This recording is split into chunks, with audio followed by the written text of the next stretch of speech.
It seems an archaeologist had come to this remote place to translate and study his latest find. Necronomicon Ex Mortis, the Book of the Dead. Found in human flesh and inked in blood, this ancient Sumerian text contained bizarre burial rites, funerary incantations, and demon resurrection passages. It was never meant for the world of the living.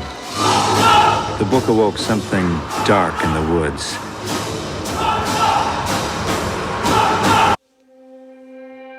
We interrupt this program to bring you a special report. This is Cheapseat Reviews.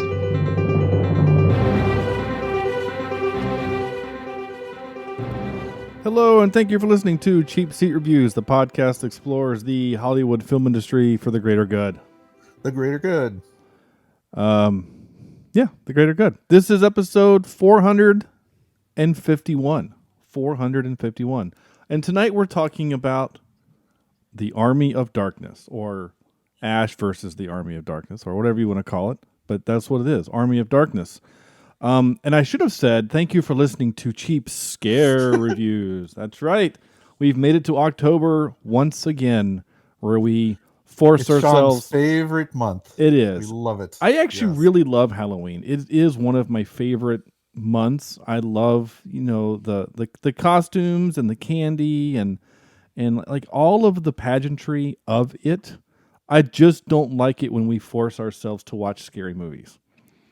That's the only part that I don't Part like. of Halloween? Isn't it part of being scared, being spooked, and having some sort of just dramatic event happen that sets us on a path to, shoot deadites with a shotgun? Yeah, sure. Yeah. With unlimited ammo? With unlimited ammo and using the sound that a pump shotgun makes when it's in the barrel. But that's neither here nor there. No, you're right, Sam. It is the time where we watch scary movies, and sometimes they're legitimately scary, and sometimes they actually make me lose sleep, and sometimes they're pretty dumb, and we have a good time with it, and that's okay. And I feel like this one is going to be more in the category of fun and dumb, and probably not going to be sleep loss inducing. But who knows? Maybe this kind of movie is really what scares the hell out of you. I guess we'll find out. Joining me tonight is, of course, I am Sean Allred, your host. Joining me tonight is Andrew, Shop S Smart Jimison. Yeah, I think S Smart could have been the key to keeping Kmart open had they just changed their name to S Smart. Absolutely. Totally agree. Yeah. Or Ass Smart. I do That's remember just a theory. The campaign after they filed for bankruptcy, right? And they, when you file for bankruptcy, you take, you reorganize and they tried this one last marketing campaign where they were talking about shipping, right? You can have buy something and have it shipped to your house, and they kept, I shipped my pants. Oh, really? Right. Oh, yeah, I shipped my pants. Really, like they kept doing this bit, right? And it was funny for about 5 minutes, but Walmart was still like, yeah, we're going to take all your stuff. They should have said why they shipped their pants. It was because of the Little Caesars inside Kmart. Yeah, that's probably accurate. Also, Sam. Yes. Yo, she bitch, come get some. Vector. Yeah, well, thank you for having me. I appreciate being on this podcast. I've always listened to you, and hope to hear more from you in the future. I'm so glad that we could find your our schedules could work out so we could have you on. It's really nice to have you on. But Sean, I'm going to kill you in various different ways. Okay. But tonight, we're especially going to focus on splitting your body in half with your evil twin. So, just so you know. Okay, that sounds good. I like that. Yeah. All right, and making their return, their triumphant, their much awaited return, because it's been a while since we've had them on the show, And I think it's been so long. In fact, the last time we had them on, they had a different podcast name. I think they have since changed the name of their podcast. So is Mike, hail to the king, baby, and Tabs, I'll cut out your gizzard, from the Gray's Taproom podcast. Howdy. Groovy. Nice. So I was hoping for I'd swallow your soul, Tabby. I thought about that, but I kind of felt like it was a little too overplayed. Yeah, no, trust me, it isn't. And a little bit too much of the innuendo to have the one girl on the episode say, "I'll swallow your soul." So valid. I didn't go for the cheap thing. So I like that one though. I do like it, but I also, for some reason, the skeleton that's crawling on the ground that says, "I'll cut out your gizzard," for some reason, has always made me laugh. Let's get out of here. Yeah, let's get the hell out of here. Yeah, that guy cracks me up. They're all very funny. Skeleton puppets. Yeah, they're great. Or bad CGI. Well, I don't think there was any computers used in the making of this film. Which is why it's so dang good. Yes. Which is why it is so dang good. Yeah. Yes. Absolutely.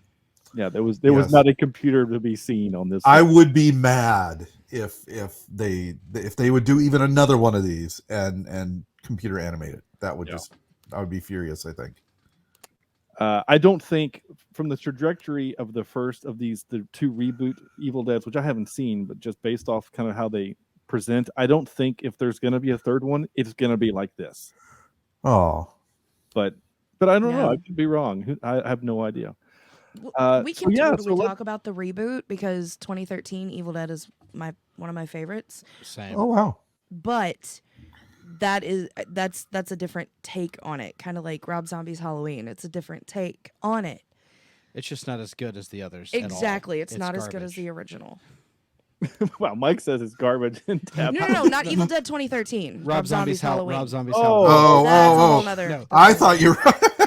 Yeah, she's like, I really like it, and he says, yeah, it's garbage. Like, it's garbage. The 2013 Evil Dead is amazing. I'm a huge fan. I've heard nothing but good, and I haven't watched it only because I've been really waiting to do it for the podcast.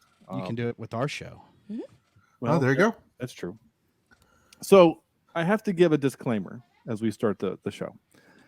I picked this one solely because I was just in the mood to we've never done this, and this is one of my, if we were going to do a top 10 of the horror genre, this is probably one or two for me.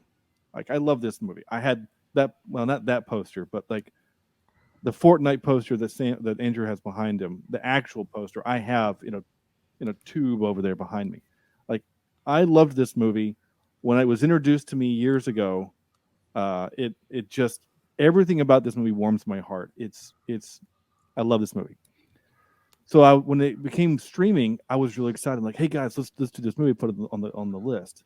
And then I don't know, about 24 hours ago, I said to the guys, have either of you watched Evil Dead 1 or 2? And neither one have watched either one. No. But I've seen this one like 500 times. So Oh, okay. I didn't know you had seen this. I couldn't remember if you'd seen this. Oh gosh, yeah.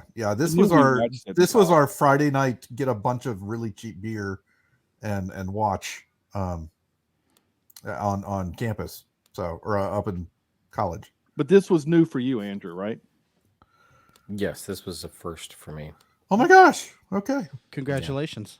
Yeah. I thought a while sound so back excited. no, I am. I'm sorry. It's been a long day.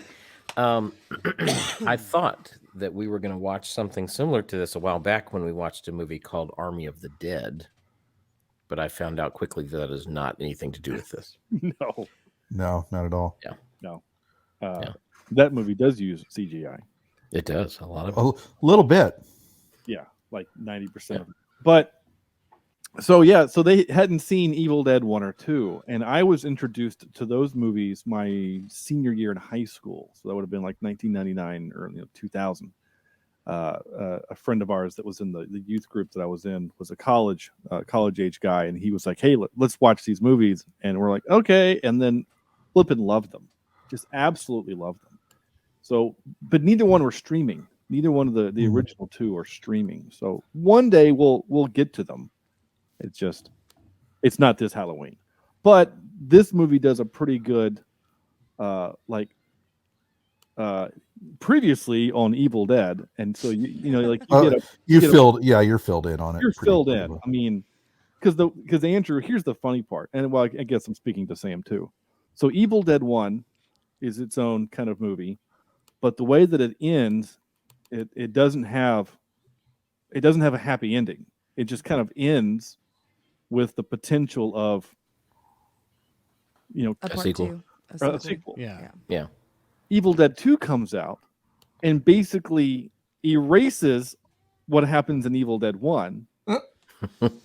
Because basically it's a recap. The first 30 minutes of Evil Dead 2 is like a recap of Evil Dead 1, but it's not the same.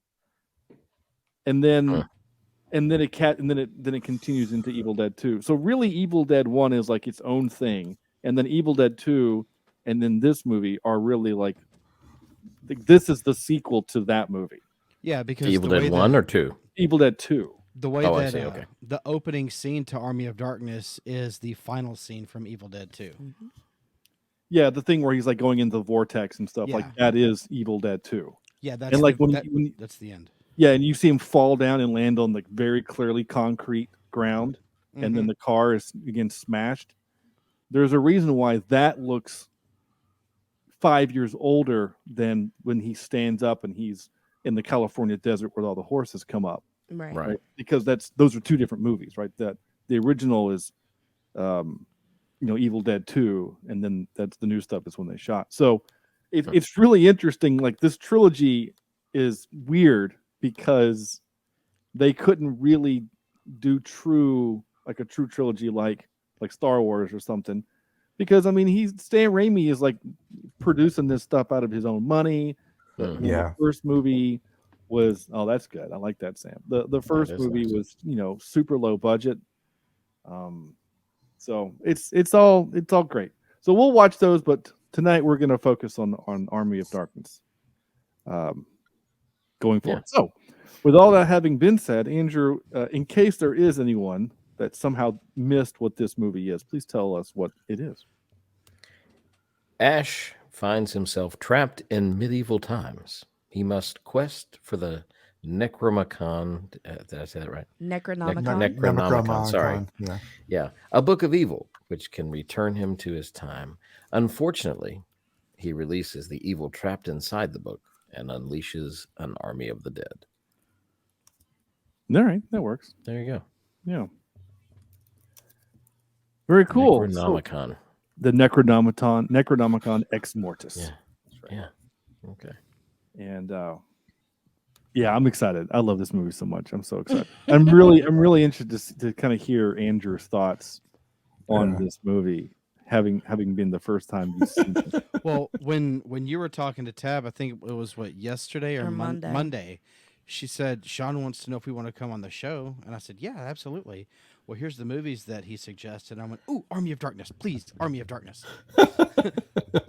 I will admit, I have not been feeling good today, but I watched this at work and it lightened my day. This brightened, and the funny thing is I've seen this thing 100 times, and one of the things I always say under my breath when we're leaving somewhere or where we're going, I got to get the hell out of here, and I totally forgot it was from this movie. And there's so many different quotable lines that you get from this thing, but it brightened my day for sure.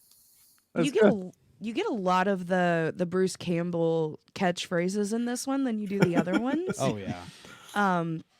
This one's like a greatest hits of Bruce Campbell one-liners. Oh, yeah. And I think this movie also is where Bruce Campbell gained his traction of being a douchebag. But a really cool douchebag. Well, yeah. Because he rules. What now, the previous movies, is he this kind of the same character? Really? No. In the first one, he was in the first Evil Dead. He was a shy. He was like the hero, but yeah, he was real skittish. He was real shy and real like, oh, I have a girlfriend and I love her. And then The second one, he was a little bit more outspoken because he knew what was happening, but he Yeah. wasn't that much of a douchebag. He was Like really he Yeah. shy. was in this He was one. really shy in the first one. Yeah. Well, Huh. yeah, because you're right. Because in the first two, we don't need to have a character arc. No. Whereas in this movie, like we need him to do something other than just be the hero. Because you're right. Because in the first one, and again, I don't want to do too much of the first one. Spoilers for Sam. But the first one is a typical 5 teenagers go to a cabin in the woods, and then shit starts to happen, and you're left with one person. And then Evil Dead 2, 2 people go to the cabin, and then girlfriend gets evilized. But then more people show up, and then they get evilized, and then he has to defeat all of them, right? Yeah. But the second one is where we get the chainsaw in the hand and the shotgun and the stuff like that. But yeah, like even in the second one, like he is saved by the power of love. No. Like that happens. Like Huey Lewis? Yeah. Huh. Like the song starts playing, and then he's saved. But yeah, in this movie, he's a colossal douche. Oh yeah. Honey, you got real ugly. Yeah. It's kind of douchey. Yeah. Yeah, and then basically skewers her and then throws her over. But she's fine. It's all right. Because again, the power of love. So Sam, why don't you go ahead and do your 5-word review? Sure. I've got 2 here. I've one. I'm not sure if I took a bunch of words here. I got 50% comedy, 40% action, 10% camp. Okay. So I guess that's 6 if you count the percent with it. Anyway, but my one in my real review here is a campy, nostalgia-filled romp. This is straight out of the best years of my life in college. This is funny. This is just every scene has something in it that is notable and interesting to look at or interesting to check out. It is so darn campy that you just can't. I don't know. It doesn't take itself lightly, which is absolutely wonderful. I love the way that it was Rami, right? Rami did this. Sam Raimi, yeah. Yeah. So, I love the way, all his techniques that he's used in all these other movies, Spider-Man, everything like that, are totally turned to 11 in this movie. I don't care that the shotgun is a twin barrel. How does he reload it? I don't care that gravity doesn't exist, or that the stop motion looks really bad. I laugh at this movie every time I watch it, and I have a lot of fun with it. It's one of my favorite comedy movies. I don't think this is in any way, shape, or form horror. I know we did it for this month as a horror movie. There's nothing in here that is jump scare or scary in the light. You can say, well, what about the skeletons or what about the witch looking people? Yeah, but they're just so campy. You laugh at them. You can't be scared of them. Mm-hmm. I think it's the elements of horror with the characters is where it can get lumped into it. Yeah. I mean, and I totally agree with that, but it's kind of, I would put this in with like Tucker and Dale versus Evil. What do they call it? I'm thinking of zombie comedy. It's almost like a farce, really. It's just, it's well, and really, so the first time that I saw this was actually on like USA, on a side. So you still saw an edited version of it. Yeah, and I mean, really, the only difference is there's only one F-bomb, and I think they edit out the fountain of blood. I mean, that's really? Yeah, oh, wow. I think that's like the only thing. It's a Saturday afternoon, you want to make it a little bit whatever. But I mean, and I think maybe the scene with the winches, even though you don't see all of their boob, I think that might have been cut. Yeah. I never understood what those were for. There's some side boob in there. Yeah, there is a lot of side boob, but I never understood what the purpose of, like, what do skeletons need? Hey, skeletons need love too. Well, they could be boning. Yeah. Oh. I knew the joke was there. I was setting it up for someone. They are boners. No, but I've always loved Jason and the Argonauts and those old school stop motion stuff. So it's right up my alley. This is good stuff to me. Now, Jason and the Argonauts, the stop motion, was that Harryhausen, right? I'm not 100% sure. I'm trying to remember. Anyone else know what I'm talking about? No. I know the name, but I don't. He was like Harryhausen. Yep. Yeah. He was like the king of stop motion, and I think he helped out on this film. Oh, it has to. It looks exactly the same. He has to. Like I think it was one of those where it was like Sam was calling in a favor kind of a thing. Like same thing with the majority of the music, the score, was written by it was written by, I have it here, Joseph Loduca. Hope I'm saying that right. And he's done a bunch of stuff. I mean, he's done stuff that you've heard of. But he did a bunch of like Xena Warrior Princess and episodes of Leverage and a bunch of Chucky stuff. He didn't work on Army of Darkness. It was an homage to him. There's a new king of stop motion. Who's that? Oh, Mitch gosh. McConnell. Nice. Wow. Maybe it was an homage. I'm sorry, was that too soon? Mitch McConnell stop motion is an homage to Army of Darkness. That's fantastic. He's just a big Mitch McConnell is just a big Sam Raimi fan. I don't think we lost any listeners from that joke, but I appreciate those. You probably gained listeners, especially here in Kentucky. Oh my gosh. Because he's our senator. Yeah. That was fantastic. Wow. You're welcome. I don't know if I can make that the title of the episode, but that was fantastic. Oh my god. But my point was like, so you're saying Harryhausen, it was just like an homage to him. For some reason I thought I read or heard that like he actually like helped out, but maybe he. Yeah, according to what I found here online, it was basically his use. What he did paved the way for Army of Darkness. He did not do anything on the actual movie. Okay, from what I can find. Yeah, no worries. But like to the score, what was that dude that I said that I've already forgotten his name? But like which is a great score, by the way. It is a good score, but like the march when the Deadites are attacking the castle, that was Danny Elfman. Yes. I was going to say this sounded very Elfman. Yeah, it was, and it was some parts. Yeah, and basically, again, it was one of those things like Sam was like, "Hey, I know we just worked together on Darkman. You got a little bit of extra score lying around that I could use because we can't afford to hire you." Yeah. Oh yeah, sure, no problem. So, as you do. So, all right, cool. So Andrew, I'm interested. What's your 5-word review? Well, I have 2 as well. Let me open it up here. Now understand the cult following. Oh, yay. Okay. Okay. And my second one is, yes, problems, but so fun. Yeah. Yeah, so, just a few problems, right?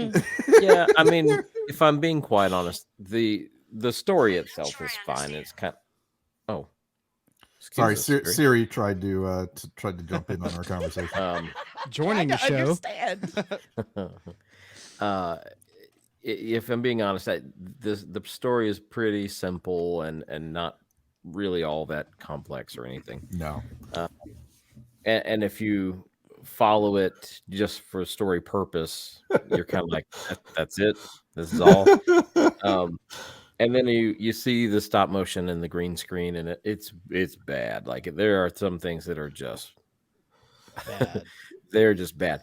But I have seen movies that have bad green screen and bad stop motion that I think that's just a terrible movie. And why did I waste my time? This one, though, I didn't care. I didn't care that it was bad. Yeah.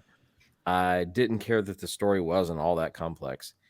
I had a good time watching it. I had a lot of fun. I thought that some of the one-liners, and not knowing anything about Ash and the Evil Dead movies, it was kind of a cool look into it, but I now wish that I had seen the other 2 first, because I feel like maybe I'm missing some of the backstory, but like you said, it does give you that short recap at the beginning. But at the same time, as a standalone movie, I feel like it's also fine. Like I don't, you know, I enjoyed it for what it was. There's one thing that did bother me. We had the flying monster evil thing, and there was only one of them.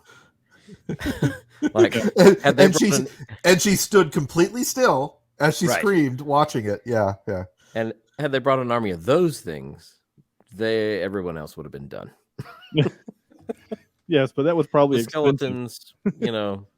Skeletons were made of chalk or something, apparently, because you could blow on them and they would just turn to dust. Yeah. Oh, you didn't know that? Yeah.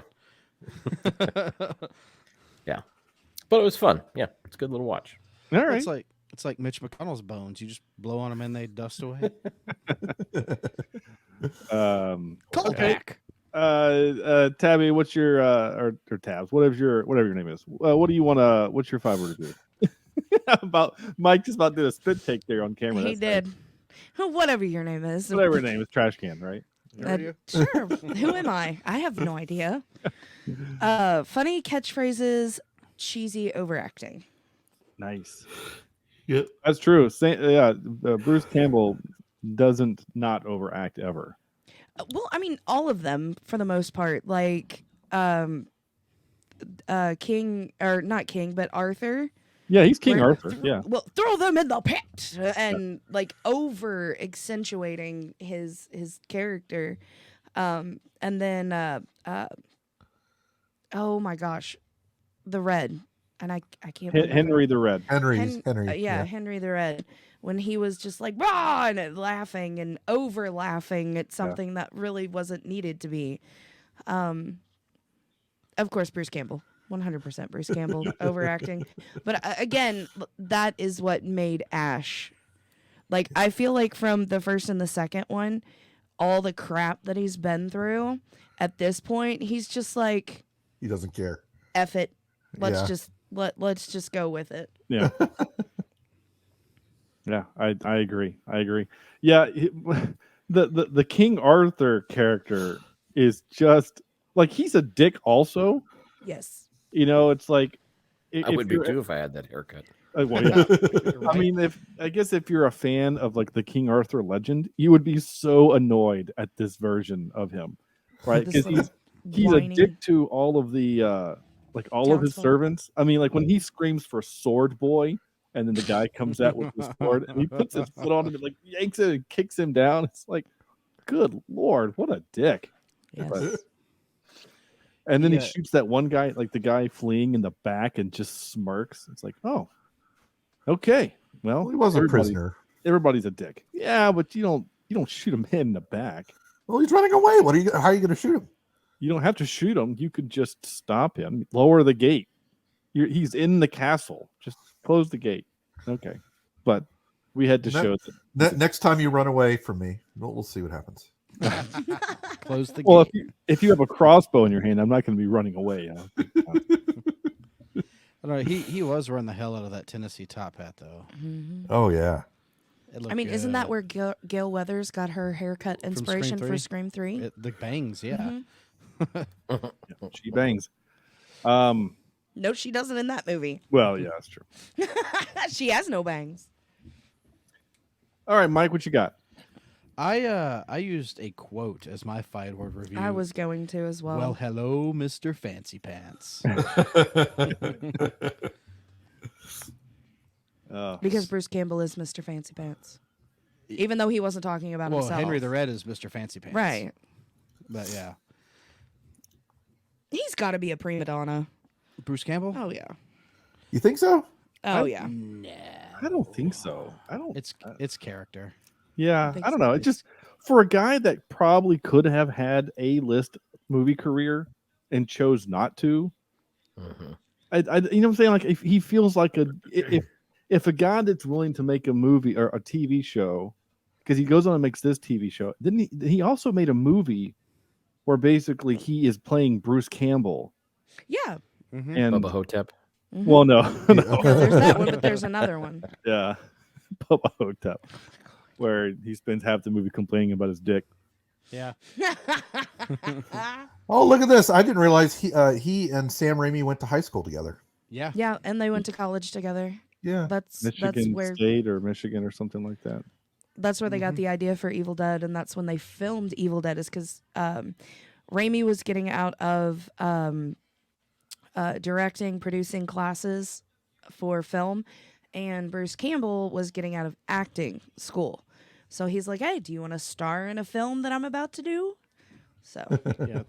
I think at the time Campbell was a theater actor in college. I think You know, my favorite role of, and I like I said, this is the first time seeing these movies, but my favorite Bruce Campbell role is actually his work in Burn Notice TV show. Yeah. never seen that. It was a show on, I think it was on USA, Mm-hmm. and he was like a CIA or something, ex-retired CIA, something like that. Didn't he always wear like Hawaiian shirts on that show? Yeah, yeah. Yeah. That character is who I feel like he is in real life. It's probably not, but maybe that's just because I know him from that show. I liked him as the Pizza Papa in Doctor Strange. The Pizza Papa always gets paid. Well, and I mean, because he basically is always going to appear in a Sam Raimi movie because he's in all 3 of the Sam Raimi Spider-Man movies. Mhm. And I remember in the theater in 2002 watching that first Spider-Man movie, and when he was the MC at the wrestling match, I was just cheering like, "Oh, Yeah. of course he's in this movie." My favorite still though is the theater guy that won't let Peter into the Oh, place. in Spider-Man 3. Yeah, that's my favorite version of him. I liked him as the French waiter in Spider-Man 2.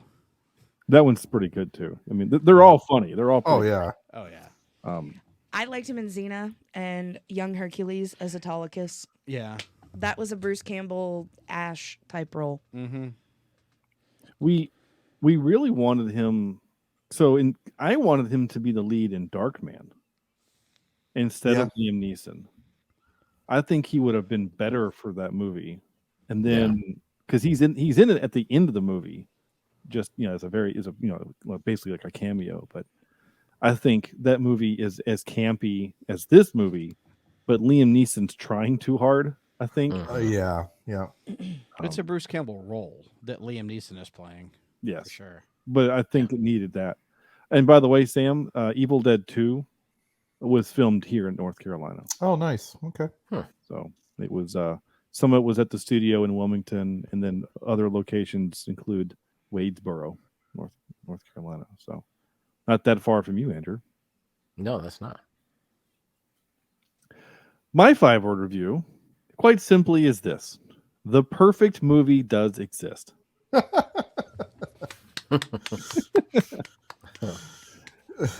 Yes, this movie is not a perfect movie, except that it's a perfect movie in what it's trying to be.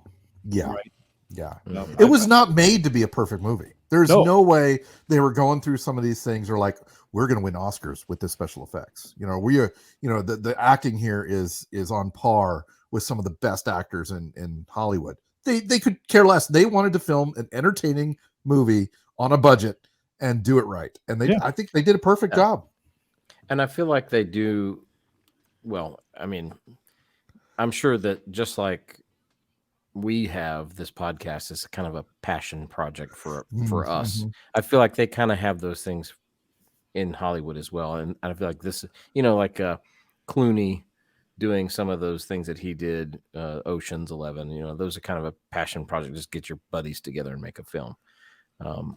Although that was a much bigger scale and much bigger budget, but I feel like that's kind of what this was and what, Army of Darkness started, or Ash vs. Evil Dead started kind of as that.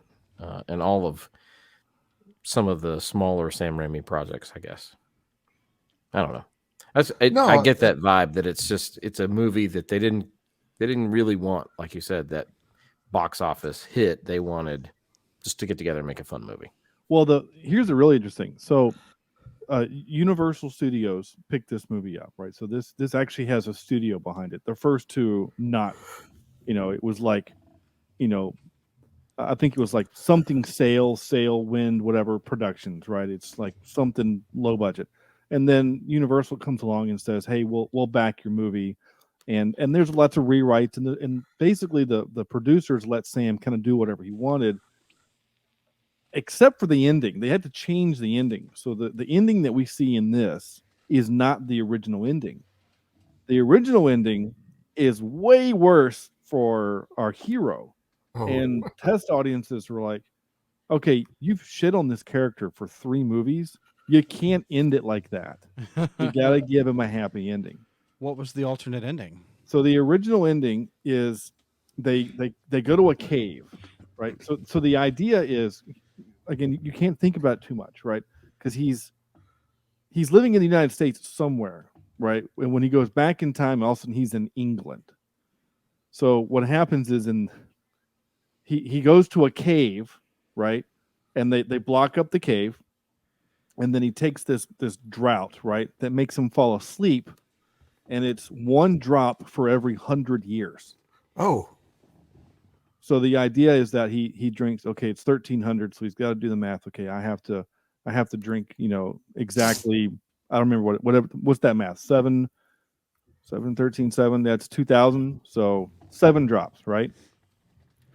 I can't remember what it is in the movie, but he has to only drink 7 drops. And then in typical Ash form, he screws up, right? He can't remember words and stuff like that. So what happens is, like, literally he takes the dropper, 1, 2, 3, 4, and then like some rocks fall from when they buried him, where they closed in, and he looks over and and he's like, where was I?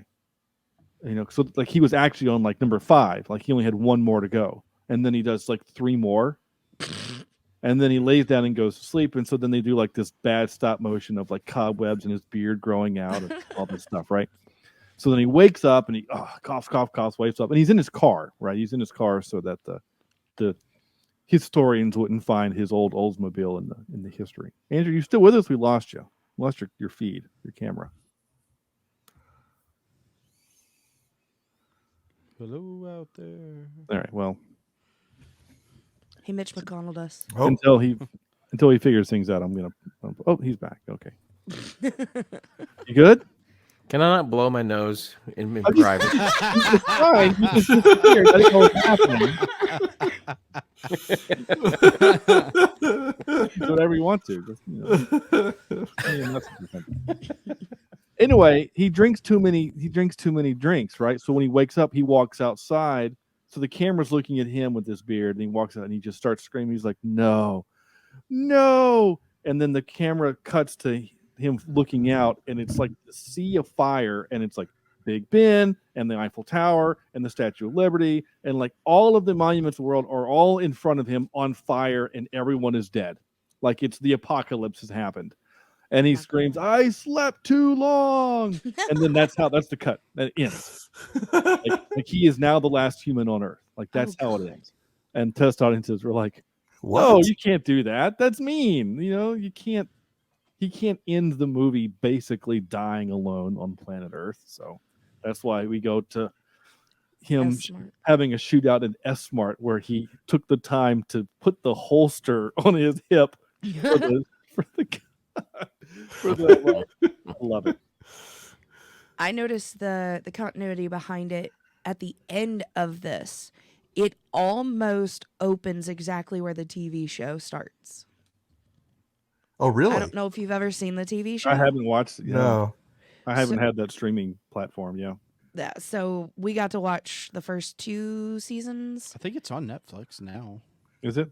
It might be, but I think we got to watch the first 2 seasons. We'd haven't finished the last one, but it's Hulu. almost, it's on Hulu. Yeah. It's almost like very close to where it's left off. So I think it's kind of cool that they did that. That is cool. That is cool. All right. This I get to play this because this movie has not 1 but 2. Oh, I can't find it. Why do I never have this ready? I don't understand. It's not like I've never done this before.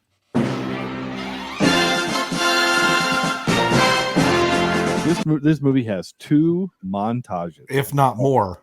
I mean, Montage. yeah. Yeah.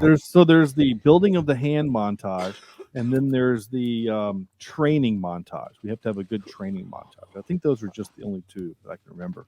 But Sam Raimi was the first one that I saw do the quick cut montage, where it's like, they're in this thing, the guys are hammering stuff and the camera pushes in and then it shows them take the thing and it's these quick turns and the camera tilts and all that stuff. He was the first that I saw do it. And Edgar Wright's done it since then. And a couple other directors have done it since, but this was the first, and I love it. I really love it. And the other camera work that's my favorite, and it's the only time they really do a callback to the first two movies, is when, so the evil Sam, when Ash is on the horse and he's on the way to the graveyard, and then he has to have that stop off at the windmill where he gets attacked by little Ashes. Right. And he's on the horse, and all of a sudden he looks around and he sees something, and then the camera is making that noise and it's low to the ground and chasing him, and then he's running on the horse and he gets knocked off the horse and he has to run, and how would they mic that up? You would boom under the horse. Under the horse, okay. Boom under. How would you boom under the little people? I'm not quite sure how you would. I don't know how you would do that. Maybe lobs, little lavaliers on those guys. They should call the pole a boomstick. They do. It's literally called that. It is called a boomstick. I can't tell you how many times on set I said, "This is my boomstick." Yeah, that's the first time I've heard that from this movie. So yeah. Okay, cool. Yeah, on multiple occasions I would do that. Especially if someone else has already made an Army of Darkness reference, I would. If someone said something like "Give me some sugar," if I was on set, then I would say, "This is like my HR." I think right, like there was HR on our film sets. I think I lost a girlfriend one time because I said, "This is my boomstick. Give me some sugar."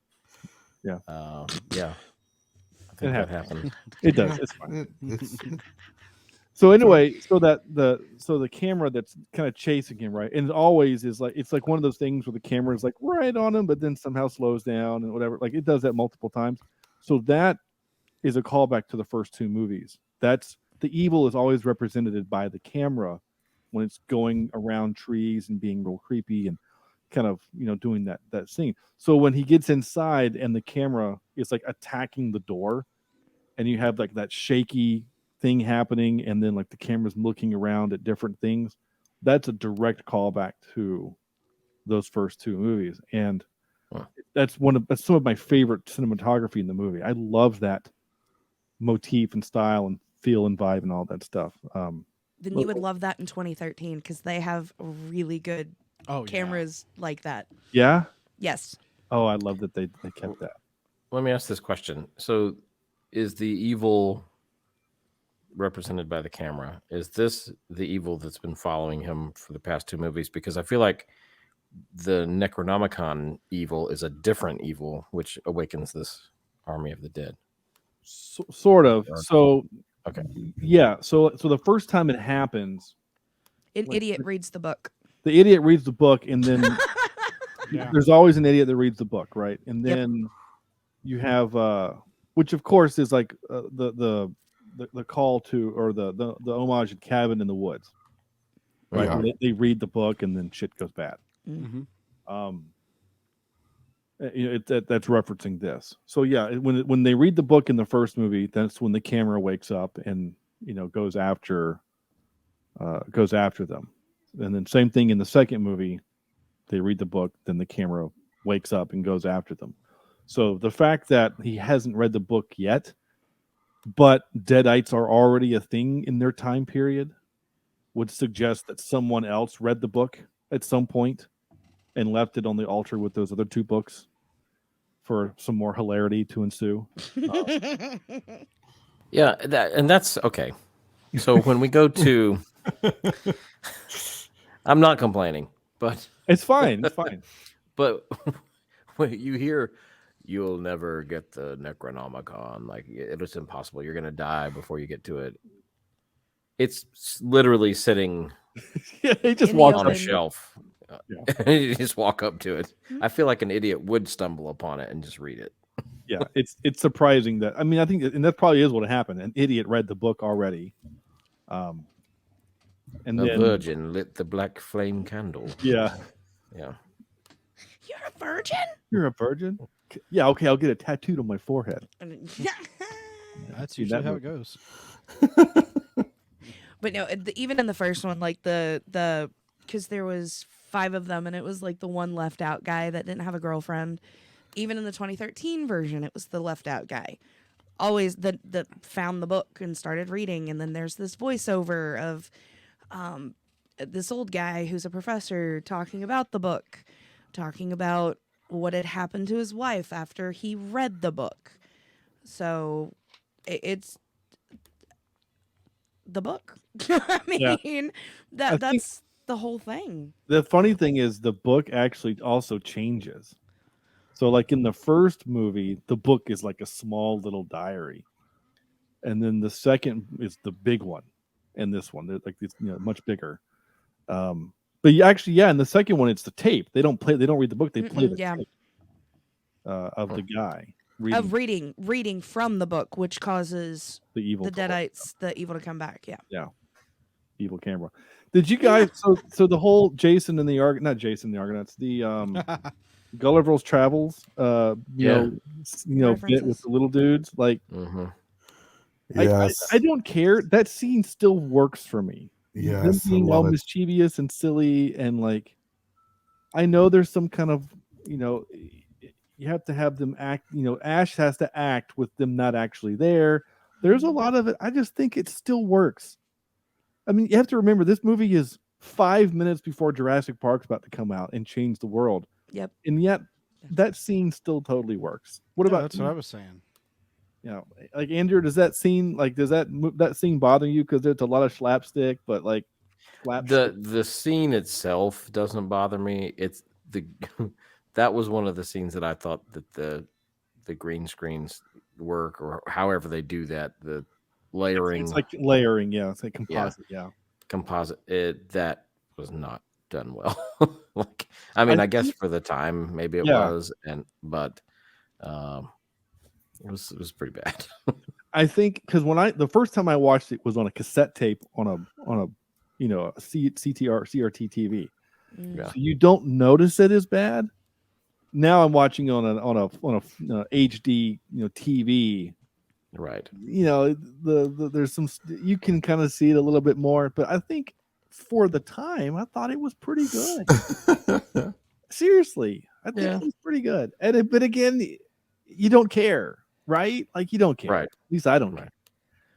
And no, there were a couple things though that, because of that composite work and the layering there, I think there was the one where he steps on the nail. Yeah. Like, he yeah. clearly doesn't step on the nail, but yet acts like he stepped on the nail and it hurts his foot. But I mean, you can plainly see that his foot's nowhere near that nail when his foot comes down. Yeah. And like, Mike, you work in a factory, right? Like boots that he's wearing, like a nail isn't going to poke him in the bottom of the foot, and right? I mean, not one that small.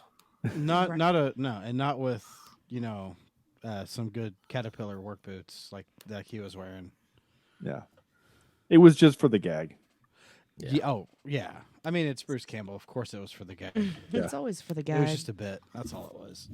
My favorite bit in that scene of bits is when he falls and lands his face on the frying surface. And he's like cooking like bacon, and he can't pull his face off because his face is cooking, so he has to get a spatula. And it's not like any normal person would just grab it. He has to grab it and show the camera, I have a spatula, and then come Scrape in for the wiggle swoop. it. It's fantastic. It's my favorite thing ever. And then when he takes his face off of it, there's no melted skin or it's just dirty. showing. It's just dirty. Yeah, it's just dirt. The continuity in this is awful. That's like an old like Wile E. Coyote gag where you get blown up and you're just black and ashy. There are some very cartoony moments for sure.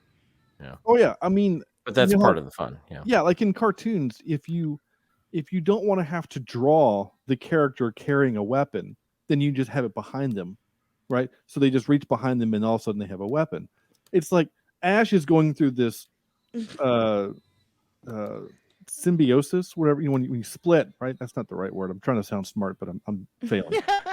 But he's splitting, right? And then he has a fight, and the camera is actually looking over his shoulder multiple times. What in the hell is that, Sam? Jesus Christ! That looks like one of its toy creations. Yeah, It looks like Scorpion King Part 2. yeah, that's awful. I can't tell if that's from this movie or from Terminator. That is from this movie. That's from this movie. That's supposed to be Andrew. Is that Andrew? Yeah, that's Andrew. Yeah. That's scarier than anything in this movie. I know, right? Anyway, like we can clearly see that he doesn't have a shotgun on him. Right. And then then all of a sudden he sticks the shotgun in the guy's face, pulls the trigger, and gets to say the cool line. But the movie's full of that stuff. And the shotgun is magic. You just have to accept the fact that the shotgun is magic. Yeah. Because we only see him reload it one time. Mm-hmm. And which is interesting because in Evil Dead 1, it's a single barrel shotgun. Fire, reload. Then the upgrades in the second movie, it's a double barrel. But we see him, he's constantly worried. Like if he fires, you see him every time reload. Every time. Fires one time, he reloads that one shell like you would. In this movie, man, that thing's got, I think at one point he fires it 4 times in a row with the, there's 5 shots? It was 5 times. 5. We counted it. Yeah. Yeah, at the very end. And after he shot that Deadeye, she did not have a single gunshot wound on her body anywhere. Yeah, that's one thing. The gore in this movie is a lot less than you would think it would be. Mm-hmm. Yeah. Right? As gross as everything looks, obviously there's the fountain of blood, but there's potential for like blood packs coming out and stuff. Yeah, like, they didn't go that route, which was interesting. Which they do in the second one. I was gonna say the second one with the eyeball and what? Oh wow. Yeah, the first 2 are very gory. Well, gory isn't the right, bloody, I think is a better word. The second one is more gory than the first one, just because of the arm scene and then him beating the crap out of himself, which is a phenomenal scene, by the way. Yeah. Didn't the remake, didn't they break some sort of record for the amount of blood used? Yes, it was 50,000 gallons of blood that was used. Also, it was all in one scene. In one scene. It was all practical effects besides one CGI effect, which was the cabin being on fire. The rest of it was all, oh my God. Yeah. Get me started. Let's go. Come on. I mean, doesn't she cut her tongue too at some point, or somebody cuts their tongue? And one of the girls cuts her arm off with a electric knife. Oh my God. And then she licks a box cutter and snake tongues herself. Oh.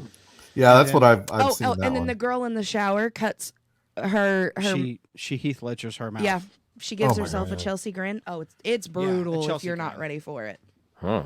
It's fun. So the tone is a little different. Oh yeah, just not by much. It goes from a PG. It goes in this movie. I mean that if they could have done that in 1987 with Evil Dead 2, they would have. Yeah, they just didn't. I mean, again, Ash does cut off his arm with a chainsaw, and like the scene that you saw in the beginning of this movie is that it's cut from that. Just the part you don't see in this movie is the blood pouring onto his face. Yes. That's in the second movie. Oh wow. Well, they pretty much didn't they recreate from the second one? Like they just changed the actress, like bits and pieces from the second one. They just put Bridget Fonda. Yeah, Bridget Fonda. Yeah, but which I don't know why. I don't understand the purpose of that. Just have the same scene. Other than was she just on set and needed a paycheck? I don't know because she doesn't have any lines, so it's not like they paid her or anything. But I thought she said something like, "Oh, Ash." I don't think she says anything. She's just literally there. She might scream. I don't think she does anything. Seriously, like $30. Just scream away. Yeah, like I think it's one of those where like she was there. There might be something in the trivia. I'm not. Yeah, we'll have to find it. I know we keep talking about the Evil Dead movies and not this movie, but. Well, I mean, it's also, but you got to realize though that Army of Darkness took it to a a different place than the other ones. The other two, I can kind of see where Raimi's coming from of like, the first one was just a tester. Like, hey, this is what's going to happen. You know, this is my idea. Then they really built something off of it for a second one. The second one was really good. Then they're like, hey, let's, like you said, like friends getting together, let's just write a movie, let's have fun with it. And they made it fun, but they still kept to the storyline the Deadites, bringing it to a different time, trying something different that you wouldn't have seen normally. Like skeletons playing flutes with their bones and drumming on Making symphony sound on skulls. Yeah. Well, that was, talk about campy. That was that was pretty rough. Yeah, I'm gonna have to see the other two only because, I mean, I love this movie so much. I just you start to think, which movies in a trilogy is the third one, better or is the best one. See, I can't say that this is the best one. It's so different. I mean, okay, all right. You know what I'm saying? It's so different. I mean, you can argue, and we have argued that Return of the King is the best of that trilogy. We have made that argument. Yes, we have. And some people argue Two Towers is better.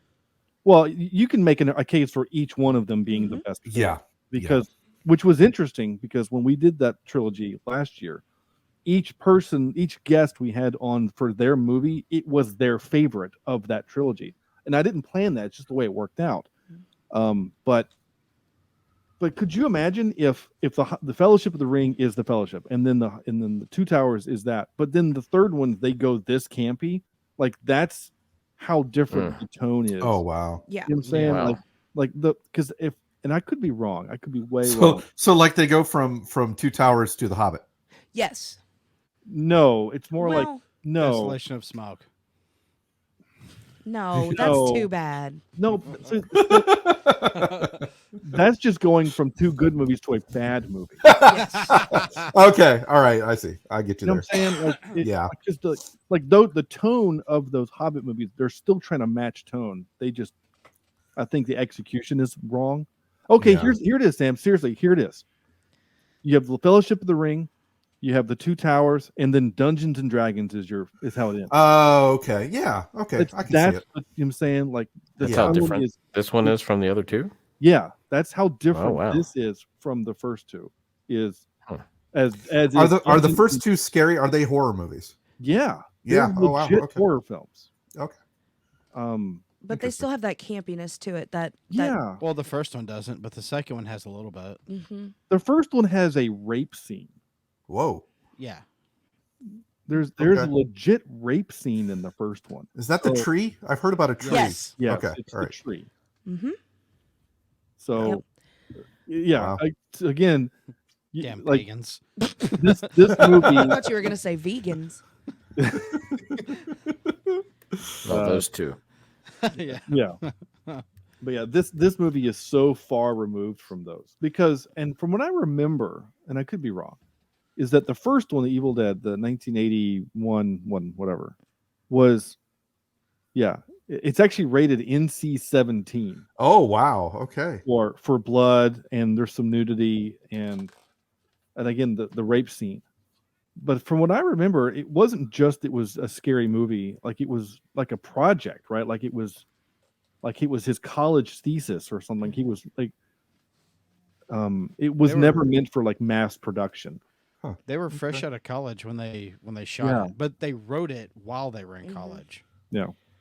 So then the second one, which was 6 years later, they get a little bit more money. They're able to up the gore, up the game a little bit, and do that. So it is interesting that he decides when he gets even a bigger budget in a studio, he goes this way, full camp silly. But you got to realize too, as like they're coming off of like the Friday the 13th sequels. You know, you've got the campiness of the horror genre in the late 80s, early 90s. So maybe he could have wanted to roll with it to see what kind of reaction or monetary. You think he was trying to get it to make it more fun and mainstream to make money off of it? He could have. I mean, that checks out. I mean, it's funny, and there's no big name people in it, really. I mean, at that time. At that time, Bridget Fonda is probably the biggest name in the movie. Right. Yeah. You know, I wonder if it was just his attempt to do a different genre, to try to make it comedy. Maybe. Because, the first one started out as a project. Maybe he looked at these films as, I'm, of course, just guessing here, but maybe he's looking at these films as projects as a way to change styles of directing and try different things. Yeah. Yeah, could be. And now this movie didn't make a lot of money box office wise. It made just under, it made 11.5 million. The budget was 13 million. So it technically lost money. But I would bet over the years, Universal has made their money back with DVDs and VHS sales. Oh, for sure. Oh gosh, yeah. I hope they get some sort of good residual from this because, I mean, it's played all the time. Yeah, I would imagine they do. I mean, that movie is super popular amongst like people who love horror movies in general. This and college students, right? Yeah, and 10th grade potheads. Yeah. Andrew, I know you sometimes like to peek at the trivia. Have you looked at the trivia for this movie by chance? No, I have not. I have pulled up right here. I have looked. Sometimes I have the movie playing in the background, just to see it again while we're talking about it. It helps keep things fresh in my mind. And the scene with the flying demon, I couldn't help but notice that the face of that demon looked a lot like the mask of Green Goblin in Spider-Man. Yeah. Oh, yeah. You know what? You're right. And I wondered if maybe when he was doing Spider-Man, if he was like, you know what? I kind of already have something like this. I'm just going to modernize it. And, Or he just liked the aesthetic of the crazy open mouth thing, right? Because there's no reason to make the Green Goblin's mask, its face always be open, other than just to be creepy. Right. I only asked about the trivia. My favorite piece of trivia is when this was released in Japan, it was released as Captain Supermarket. Really? Yeah. Captain Supermarket. Captain Supermarket. I kind of like that better than Army of Darkness. Oh, that one's good. Yeah. It also is interesting that it's not Evil Dead 3. Yeah. Right. Yeah. That is interesting that it's not Evil Dead 3. And maybe that goes further into my thought that maybe he wanted to go a completely different direction with this, but just use the same characters. No. You could have. All right, let's play a few clips because I have some clips. I know Mike just stepped away, but he took Gunner to bed. Yeah, no worries. All right. Again, this is a movie of one-liners, and so that's what you're going to get here. So here you go. See this? This is my boomstick. There you go. I thought about teeing that up with, something inappropriate, but I just decided just to play the clip. There was a moment in college, Sam, I don't know if you were around for it, or Andrew, I don't remember if you guys were around for it, but there was a moment where a good friend of the podcast who was on the first 100 episodes, Chad, I don't remember what he was doing. He was like asleep on the couch or something. I honestly don't remember the exact scenario. But he was either on the couch or something, and one of us went to wake him up. And again, other member from the podcast, Cornelius Corny, literally grabbed whoever's hand it was and said, "It's a trick. Get an axe." 100% happened. And of course, Chad woke up laughing, and it was hysterical. But like that moment happened, it was perfect. I wish I could remember the exact details. I'll have to ask Corny, but that actually happened. Perfect. It's a trick. Get an axe. This is how Sam got Kimberly to marry him. Give me some sugar, baby. Funny thing is, it was the opposite way because I lured her in with Krispy Kreme donuts. That's how I broke the ice. So she was hungry for some donuts. So there you go. Hey, whatever. There's this. Good. Bad. I'm the guy with the gun. Yes, you are. So many quotes. So many. God, the whole movie is really. Yeah, it is a lot. I mean, it's just jam packed. Yeah, we hadn't mentioned it, but the steam powered war machine that he makes at the end of the movie out of his car is just one of my favorite things ever. Like, it cracks me up. I was not expecting that whatsoever when the doors burst open and out comes this propeller thing that's hopefully like the rest of the hero team knew. Oh, when this thing comes out, get the F out of the way because it's gonna send you to the next dimension. Yeah. Oh, I love it. Okay, this is a long clip, but I had to play it. Ooh, wait a minute. The words. Right. Say the words. Klaatu, Barata.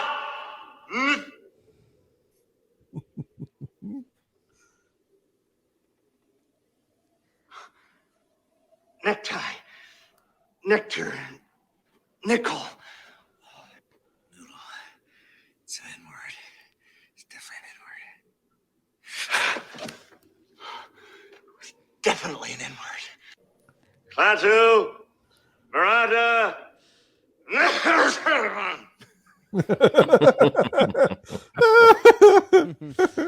Iconic. I love it so much. It's great. He totally does it to himself. I mean, he brings it upon himself. I may not have said every word exactly the way you wanted me to say it. I mean, would any of us? No.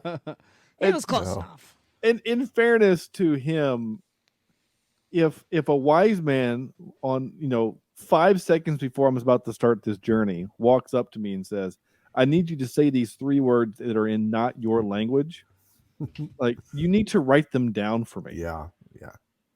Just can you put them on some paper? Oh, so I'm on the IMDb page for the movie, and the trailer is playing here, like as Andrew's watching it. There's a reason why when he's in the windmill and he crashes into the mirror to break it. There's a reason why he does that, because bad things, like even in the movie where the little dudes come out of the broken glass, bad things happen in mirrors in the Evil Dead universe. Well, yeah, I watched the trailer for, I guess it was the second one. Yeah. And I saw that there was something with the mirror as well. So I figured that was kind of a callback or something. Yeah, that's exactly why. So yeah. Okay, I think we mentioned this one earlier. You found me beautiful once. Honey, you got real ugly. Oh yeah. I played that out of order. I meant to play this one before that, but I labeled him wrong. But this is one of my favorite things in movies. They do it really well in The Fellowship of the Ring, but here we are doing it what almost 10 years earlier.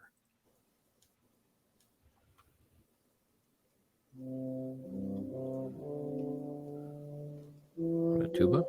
Yes. I'll stand by you.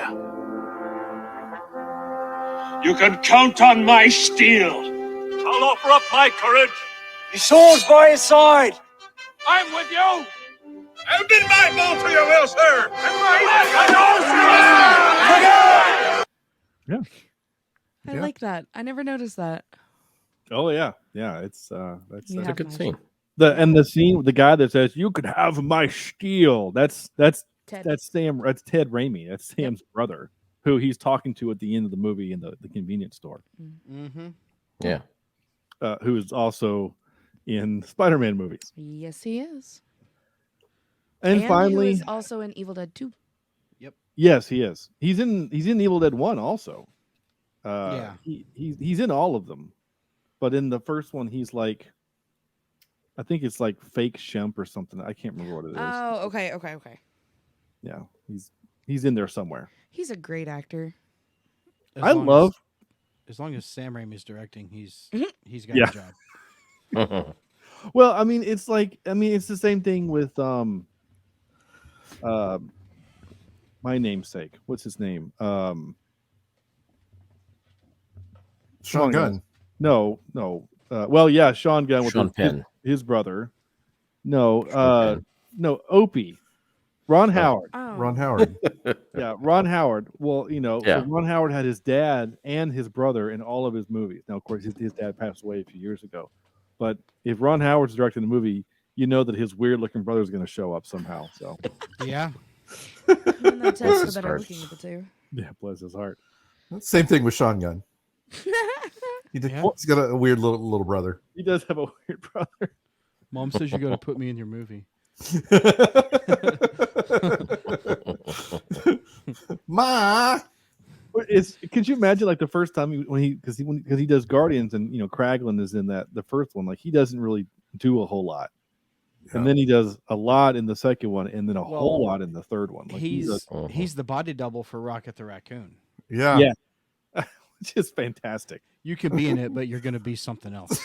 No one's going to see you. I need you to walk around on your knees for 3 hours. Dave Bautista is going to pet you. That's going to happen. Last clip I have. I'll swallow your soul. Come get some. That is in every Evil Dead movie. Yeah. Come get some. So last little story here, and then we'll play the game. I don't think Sam ever had a childhood because I don't think he actually watched cartoons as a kid, and I think Andrew might be a little bit too old for this. Anyone else here ever watched the TV show Reboot? No. Or ever heard of it? I've heard of it, yeah, and I think I may have a couple of times. Yeah. It was one of the very first all CGI, animated cartoons. And the idea is that like they live inside computers. They're programs. Like the main guy, I forgot the main hero's name. There was the girl named Dot Matrix. Bob? Maybe Enzo was the kid. Anyway, in the world, when a user would load a game would be like this cube would come down in the middle of their town, and if you would play the game.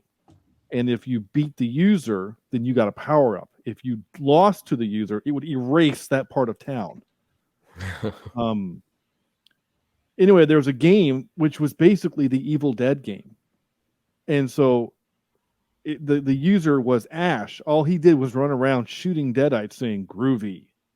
Every time he would shoot someone, he would say groovy. So as a kid, I saw this and I didn't understand it at all. Until I watched the movie, I was like, "Oh my gosh, that's the freaking thing!"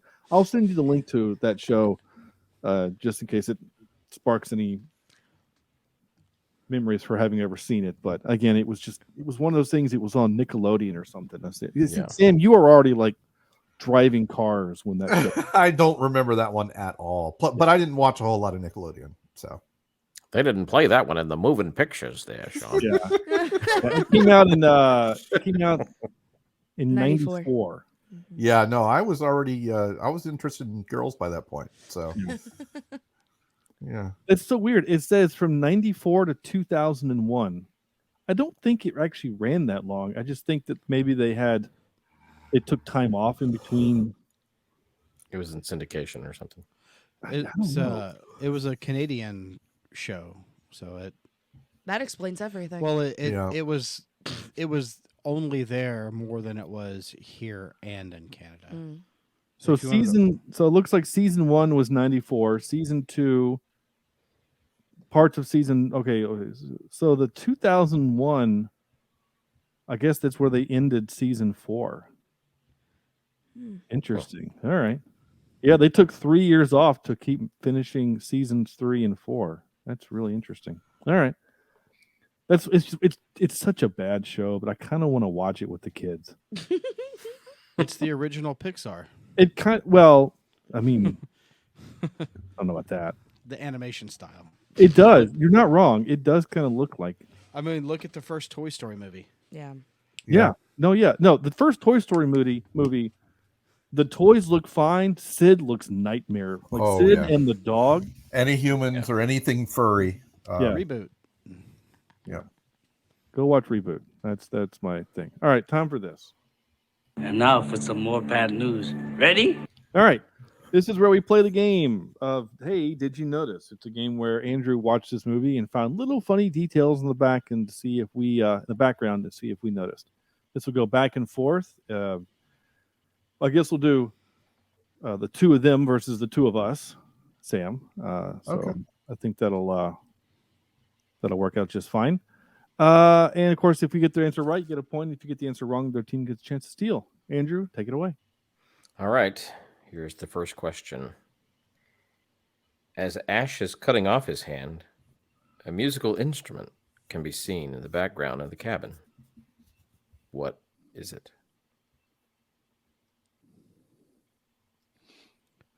A cello. No. You sure about that? Nope. Go ahead, say it. You have the I know it face. I think it's a banjo. It is neither of those instruments. Sean or Sam? It's a piano. Or a dulcimer. Isn't it a piano? He plays the piano in one of them. It's not in that scene, but theremin. And it's not a dulcimer. It is it's a set of bongos sitting. There's a set of bongos sitting on top of really? Yeah. Okay. Thought it was kind of random and bongos. weird. Yeah. They had a drum circle before shooting the scene. So. I'm guessing Yeah. so. Matthew McConaughey was there. I was just All right. thinking of him cutting his arm off in the shed. That's why the bongos threw me off. Okay. Yeah. No, he does it in the living room. He does it definitely. And there is a piano because he plays it because he actually writes a piece of music for the girl or something. Anyway, go ahead. Dance, Andrew. Okay. Question number 2. Other than the shotgun shells, the chemistry book, and the rope, list 5 items that were in the back of Ash's car. Oh, Jesus.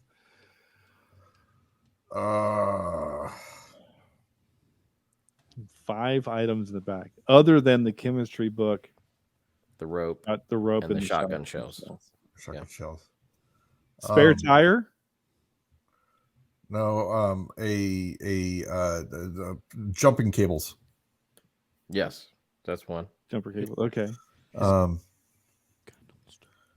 There's a bunch of shit back there, and like in the scene thinking, I better pay attention to this stuff because Andrew's going to ask. I know, right? And magazine. Yes, there is a magazine. Do you know what it was titled? Oh crap! It was an S Smart catalog.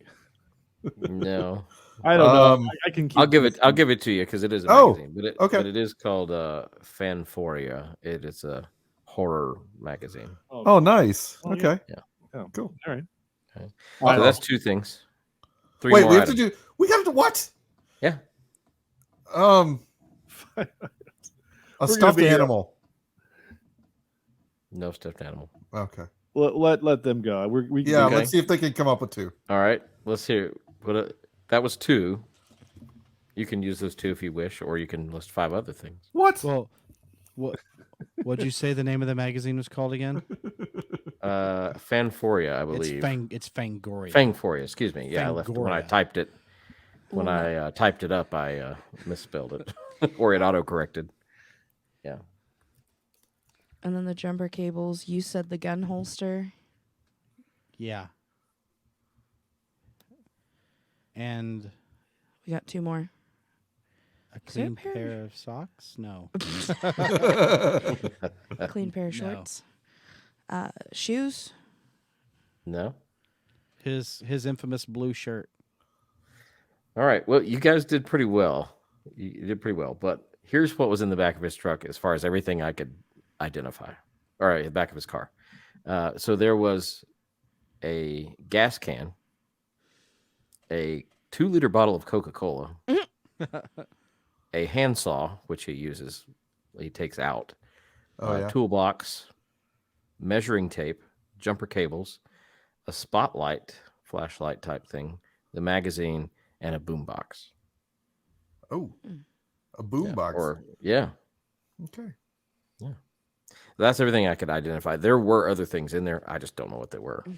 Damn, missed opportunity to use the boombox in the major battle at the end.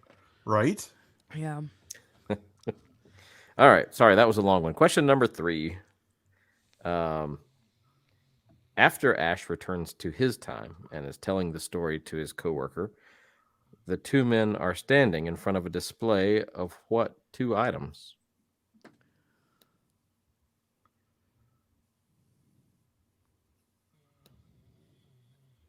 Oh God, I don't want to get this wrong, but was one of them? Was it microwaves? A motor oil. Was it microwave? display? I thought one of them was microwaves. All right, which one? Maybe it was. I want to Shotgun say shells? microwave. I want to say microwaves and toilet paper. That's 2 weird things to have in the same aisle together. But then again, he did just fight skeletons. Yeah. I mean, with King Arthur. Mhm. So, I mean, in time travel. all right. So what do you want to do? I'm trying to think of what he blasted that deadite through. Toilet paper. Was it okay? Toilet paper. I'm was gonna go with one. toilet paper as one of them. All right. It's not either of those items. Really? Yeah. All right, Sean or Sam? I don't remember. Shovels. I remember because I wrote down kitchen bags and toasters. Trash bags. Yes, trash bags was one. Okay. And Yeah. toaster wasn't the other one? Toaster wasn't the other one. Oh, I wrote down toaster for some reason. I had to look up what it was, but it's called Brie Wax, and it's a little can, and it is a wood floor finish. Brie Wax. Oh. Yeah. So Okay. those are the 2 items. So far, no one scored any points on this game. Wait, don't I get at least a half a point? Well, okay, for- I'll give you half a point for the trash bags. There you go. Thank you. All right. Because All right, so- I literally wrote that down in anticipation for this stupid game. All right, question number 4. In the same scene, Ash is talking to the other S-Smart clerk, Ted Raimi's character. According to his badge, what is his name? Who's that for? That's us. Oh, it is. Yeah. Yeah. I don't remember. I just remember S-Mart on it. Yeah. And it's funny. As many times I've seen this movie, this was the first time I realized the girl that comes up to him later, she was like, "It's kind of cute." She also works there. I never knew that. Oh yeah. She also works there. I have no idea. Well, Sam or Ted. How about Ted? Bruce. No. No idea. All right. Any other guesses? I'm gonna kick myself for not knowing this one. Ted. Arthur. That's a good guess. Anthony is the That's name on close. his name badge. Yeah. Anthony. Yeah. Is it because like even on his IMDb page, he is only credited as Cowardly Warrior. Right. And knowing Sam Raimi gave him that too, right? He's not gonna give him a real heroic name. It's just cowardly. Yeah. And the last question I have is hardware is on what aisle? Oh, you're kidding me. Because he says you hear them come over the intercom and say Ash needed for price check at register, whatever, and then he says hardware aisle what?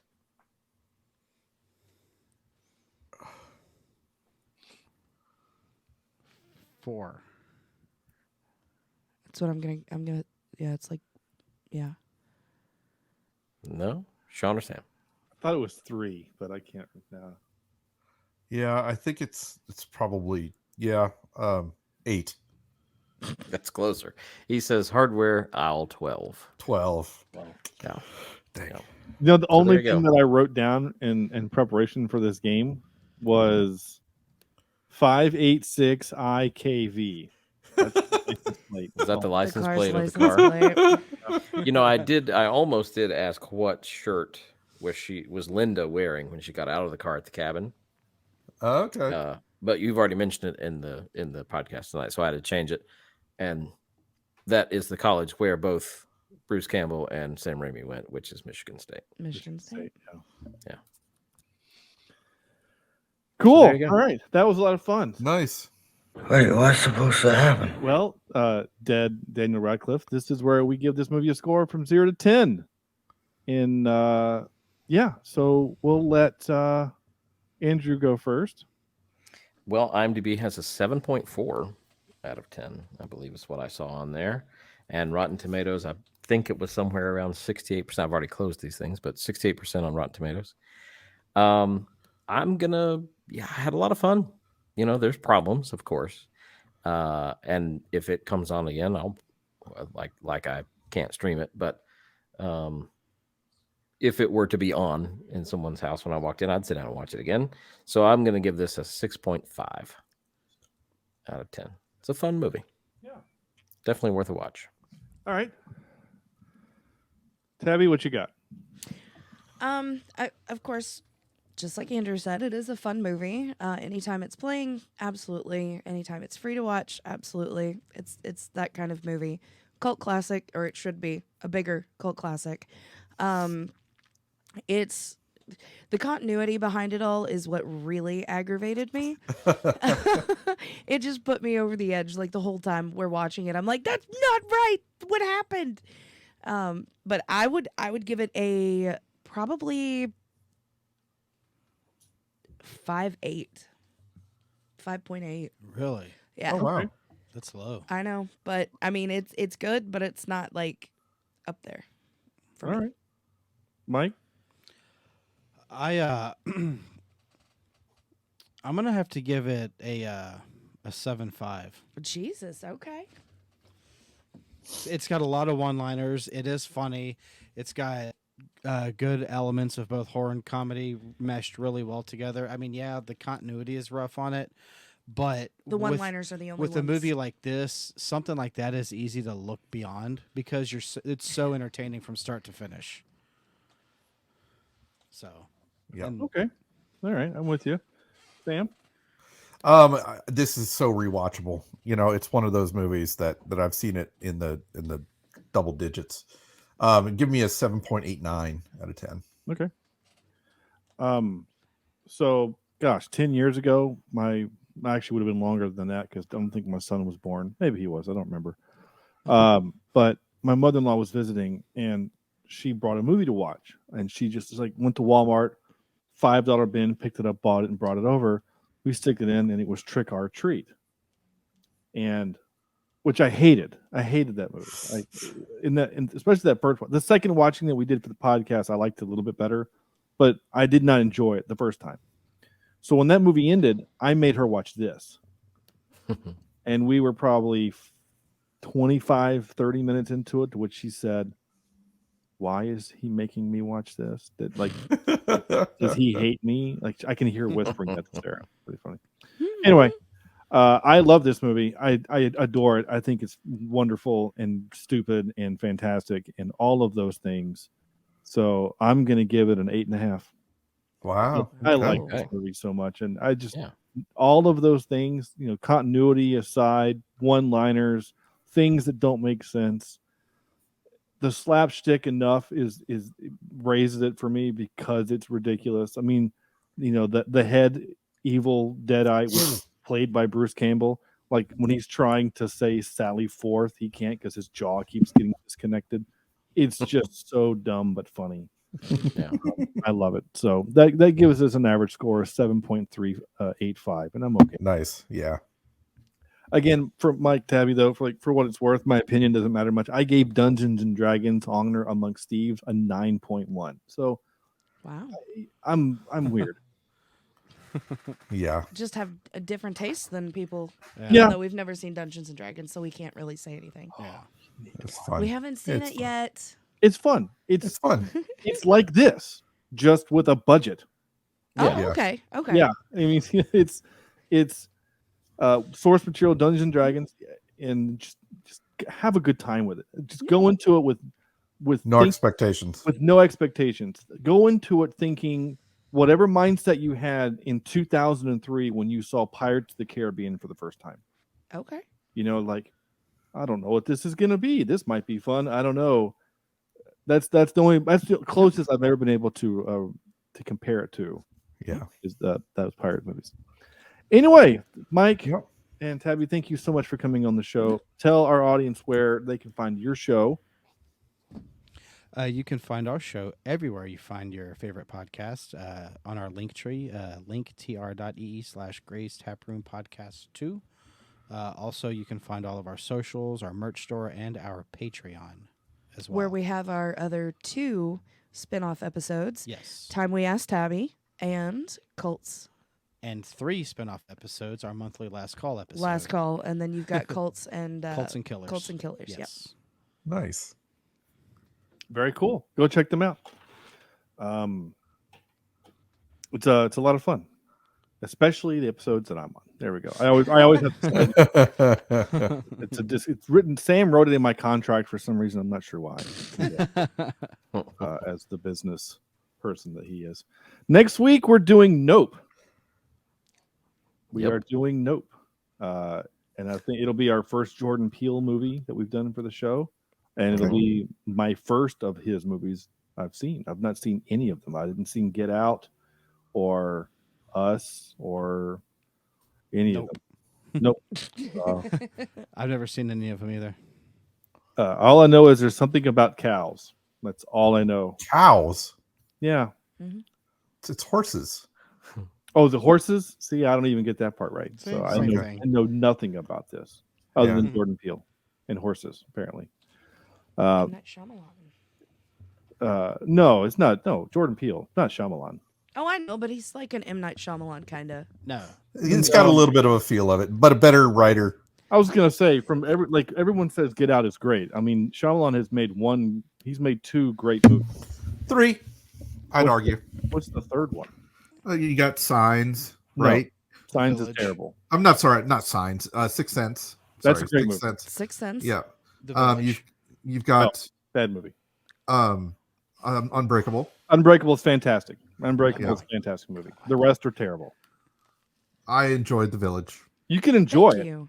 I enjoyed this movie. It's not a good movie, but I enjoy it. Love The Village. I don't like The Village. And I think Signs, I argue vehemently. They aren't aliens in Signs. I know, but they are. The movie tells us that they're aliens. But they're not. But they're not. But the movie tells us that they're aliens is the problem. The movie is trying to make us think that crop circles are from aliens. That a culture that is so advanced to travel through the stars to come to Earth without us knowing about it invades a planet that 75% of that planet kills them. It makes no sense. None of the movie makes sense. That's why they're demons, and the holy water that gets sprayed on them gets. I'm with you there. I'm with you there. If you tell me that if the movie told us they're demons, I'm with you, because there's a religious overtone throughout the whole movie. There is. Yeah. But when you said that they're aliens and they're that stupid, they deserve to die, and that movie sucks. There you go. That's going to do it. Go to our website, cheapseatreviews.libsyn.com. There you can find links to all of our things. Go buy a t-shirt. No one's bought a t-shirt in a minute. Go buy a t-shirt. Be like Rosie. Go buy a t-shirt and then wear it to Comic-Con. Or you can just go to our YouTube channel specifically and like, subscribe, and all that good stuff. Where it's the only place you can see Sam's weird AI art that he does in his background. So, that's right. That's going to do it. So on behalf of Tabby, Mike, Sam, Andrew, weird monster Andrew behind Sam, and Ash, this is Sean saying thank you all so much for listening, and we'll see you next week for Nope.